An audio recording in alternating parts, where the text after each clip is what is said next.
with his great power and by means of his truth and his nature. He has truly gained a group of people who are one mind with him, a group of people that he wishes to make complete, and a group conquered by him, who having endured all manner of trials and tribulations and all manner of persecutions, can follow him to the very end. The aim of God's appearance, free from the constraints, any form or nation, is to enable him to complete his works as he has planned it. This is just as when God became flesh in Judea. His aim was to complete the work of the crucifixion in redeeming the entire human race.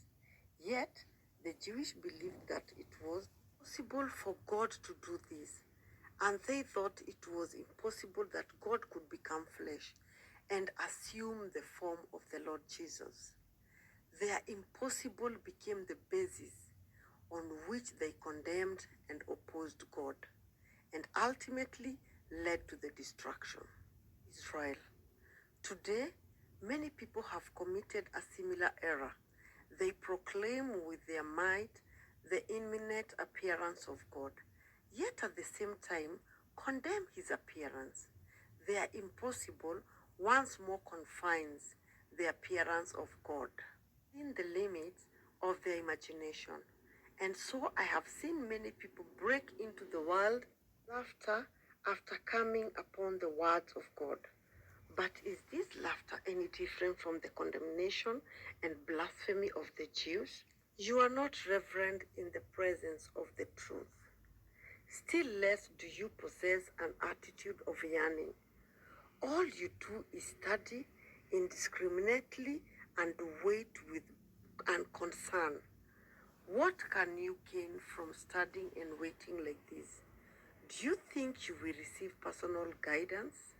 Lord, if you cannot discern God's utterances, in what way are you qualified to witness the appearance of God? Where God appears, there the truth is expressed, and there the voice of God will be.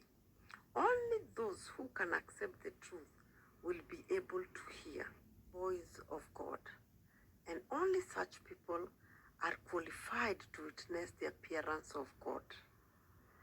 Let go of your notions, quiet yourself, and give these words a careful reading. Listen to the words over and over.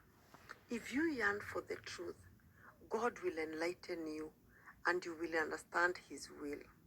Words. Let go of your opinion about the impossible. The more that people believe something is impossible, the more likely it is to occur, because the wisdom of God soars higher than the heavens. God's thoughts are higher than our thoughts, and the works of God transcends the limit of man's thinking and notions. The more that something is impossible, the more it has truth that can be sought. The more something lies beyond man's notion and imagination, the more it contains God's will. This is because no matter where he reveals himself, God is still God, and his substance will never change on account of the location or manner of his appearance. The disposition of God remains the same, regardless of where his appearance. Footsteps are, and no matter where the footprints of God are, he is the God of all mankind.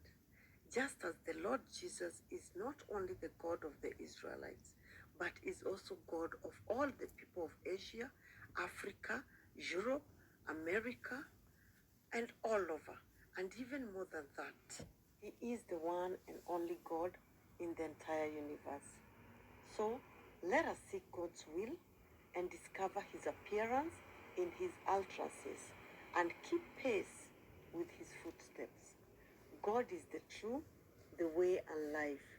His words and his appearance exist concurrently and he is in nature, and footprints are open to every mankind at all times. Dear brothers and sisters, I hope that you can see the appearance of God in this teaching. Begin following his footsteps as you stride forward into the new age and enter into the beautiful new heaven and earth that God has prepared for those who wait for his appearance.